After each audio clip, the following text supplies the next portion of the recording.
जगह जगह वो बनाए गए वो तालाब बनाए गए। तालाब बना के मूर्ति कहाँ जाएंगी?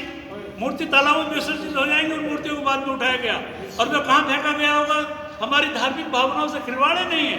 उन मूर्तियों को लगता होगा किसी कबाड़ खाने के ढेर पे ही कहीं ना कहीं। ये दिल्ली सरकार के जो एक अपने आप को समझदार मुख्यमंत्री मानते हैं उन्हें वहाँ पे रखवाया हो। जमुना जी हमारी आस्था का एक प्रतीक है, गंगा जी हमारी आस्था का प्रतीक है। मूर्ति विसर्जन हो या स्नान हो, हम लोग इन पर्वों में स्नान क्यों करते थे? ये हमें अधिकार मिला हुआ है, हमारे धर्म ने हमें अधिकार दिया है। हम अपने गंगा जी में संगम में स्नान करने जाते हैं, हम अमावस्या में स्नान करने जाते हैं, पूर्णिमा में स्नान करने जाते हैं। कुछ दिनों में तो ये जज हमें या एनजीटी हमें ये भी कहेगा कि स्नान मत करो, वहाँ तो प्रदूषण हो जाएगा।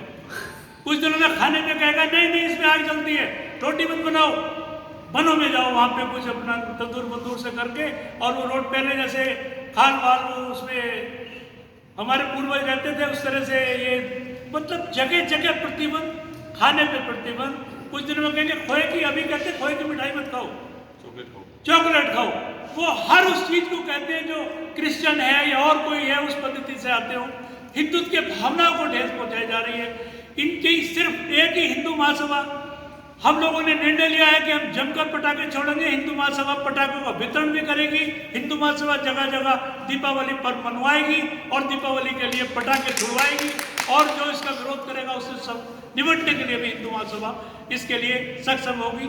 यही बातों के साथ अपनी वाणी को विराम दें। धन्यवाद।